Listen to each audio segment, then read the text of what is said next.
Mga residente na apektuhan ng bagyo at pagbaha sa Quezon City at Maynila nabigyan ng Nutriban at mainit na sabaw. Ilang senador nag-ikot sa mga apektadong lugar para maghatid ng tulong. Narito ang report. Makapal na putik at mga basura ang tumambad sa Araneta Avenue sa Quezon City sa paghupa ng baha. Kaya tuloy-tuloy ang cleanup drive ng pamahalaan para malinis ang mga kalsada. Sa evacuation centers naman, katulad sa Barangay Tatalon, kumpulan din ang mga tao. Tulong-tulong ang lokal na pamahalaan at volunteers upang maibsan ang gutom ng mga residente. Siyempre, hindi lang mga tao ang bakwit, katulad ng asong ito.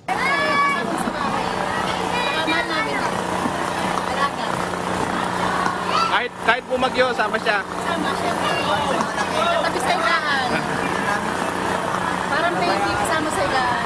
Ang lokal na pamahalaan sinisikap na tugunan ang pangangailangan ng mga apektadong residente tuwing may bagyo. Pero may napansin ang alkalde na problema sa kanilang drainage system. One thing we notice is yung mga existing drainage systems kasi natin ngayon, maliliit lang kasi siya, yung pipes, no? Given the volume of water. So kahit na nilinis na natin ito, kasi in the time of Ondoy, puro basura yan. Pero ang problema ngayon is our pipes are narrow and small and they cannot absorb the capacity of the volume of rainwater that is coming. So we really have to keep changing our drainage, enlarge the pipes. Sa Maynila naman, problema ng ilang residente ang matitirhan matapos masira ang kanilang mga bahay, partikular ang mga nakatira malapit sa Manila Bay. Pasang-pasa po ang mga damit namin ngayon, pati bahay namin, bumaliktad yung bubong. Hindi kami nakakuha ngayon. Pwede sa damit.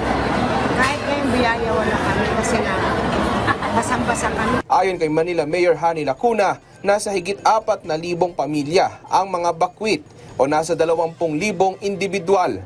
Matagal na raw nilang problema ang ilang residente na nakatira sa pinagbabawal na lugar na tayuan ng bahay. Ang inaantay lang po natin talaga ngayon yung humipa po yung tubig baka sa kanilang mga lugar. Kasi ayoko naman pong babalik sila, hindi pa naman po ganda yung ating panahon. Hindi naman po kami natulog dyan.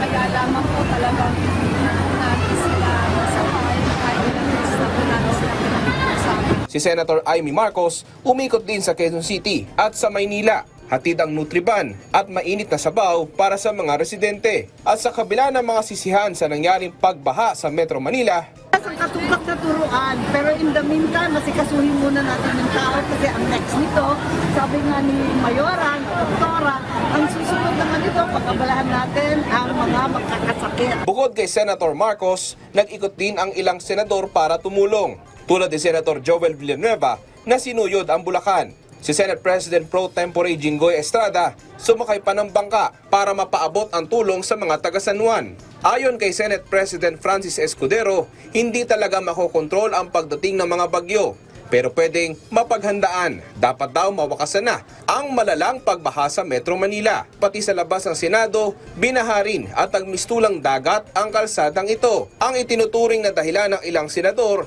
ay ang reclamation sa Manila Bay. Si Senator Bong Revilla nangakong bubusisiin sa Senado ang mga dahilan ng matinding pagbaha. Daniel Manalastas para sa Pambansang TV sa Bagong Pilipinas.